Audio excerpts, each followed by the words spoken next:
We were introduced over email. I had received an email from him where there was a paragraph in the last part of the email where he was talking about marriage. In our community, we don't mess around. So when I read what he had said, I was like, I need to get on the phone with this guy tonight. Pronto.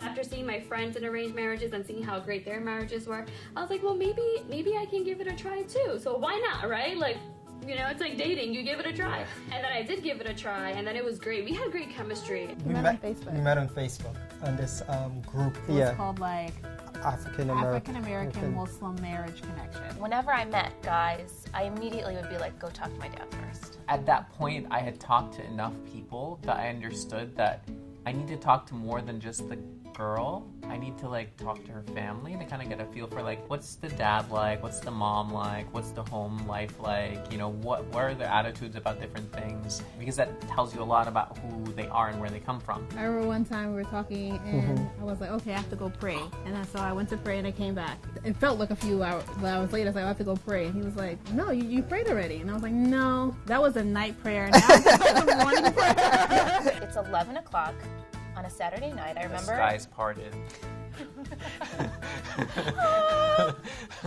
I remember because Saturday Night Live was on and I was on my couch and it was on mute. And we got on the phone and we didn't get off the phone until 9 a.m. the next morning. And by the end of the phone call, we decided to get married. I'm talking to my father. I'm like, have you spoken to Adas's father? He's like, yeah, I spoke to him, and he said that we should meet. And I go, when? And he goes, on Friday. And I go, well, like, I have work tomorrow. He goes, well, you want to marry this woman? You better get yourself to Saudi Arabia. Another thing I remember that your dad did that I thought was really cool was that, like, before we actually got married, one of the things that he did is that he, like, called up, like, my friends and, like, my boss. It makes sense. Like, if you're hiring somebody, you're gonna ask for references, right? Same way that you're gonna marry your daughter to somebody, like, why aren't you asking about that person? It's so funny because it has to be segregated. So obviously my mom is there because she's the mom, but I'm sitting on the other room, like on the stairs, just like listening to what's going on. And then there's just that classic awkward silence where this is the part where the question needs to get asked, and I can't ask the question. My father has to ask it on my behalf. It sort of comes from the fact that, you know, I must have been like 26 or 27 at this point in time, but traditionally people were getting married when they were a lot younger. Yeah. Well, for like our culture is like, if you got invited to somebody's wedding, it's like you have to invite them to your wedding. And we had like 700 plus people at our wedding, and she only wanted like 300. Like max 300. And my dad was like, yeah, we have 300. But our wedding was like hype. His dad was like, I might slip in like 400 more, you never know. And I just like gave up. I was like, all right, like, as long as it's fun, the music's good, the food is good, I really don't care. And I'm not a dancer, and I was dancing the whole Yeah, night. yeah. The mom of my mosque, my childhood mosque I grew up in, he pretty much married everybody in my family. Literally. A composition notebook ledger. We saw the names of all my family members, and it was really cool. Well, the thing is, I wear the hijab.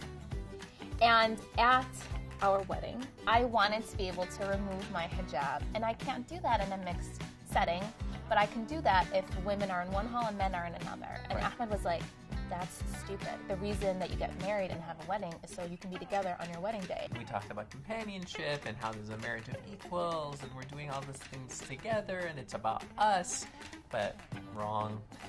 It's about her. I asked him once, can I wear this? And it was like kind of like a short dress, and he's like, what do you mean?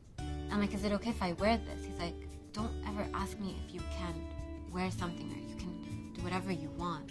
Whatever feels good, do it. I think people expect that Muslim women or Arab women are very submissive, whereas I feel like our relationship is pretty equal. We give and we take as much equally. I wish people would see that. There is a stereotype of the domineering Arabian husband. Yeah. I've luckily been raised not to have that particular set of beliefs. There's these bad misconceptions that there are. And the best example that we can do is just be us and, do what we continue to do. Because I feel like actions always speak louder than words. We can sit here and talk for hours and hours, but what we really do and how we really, act is what speaks louder than anything.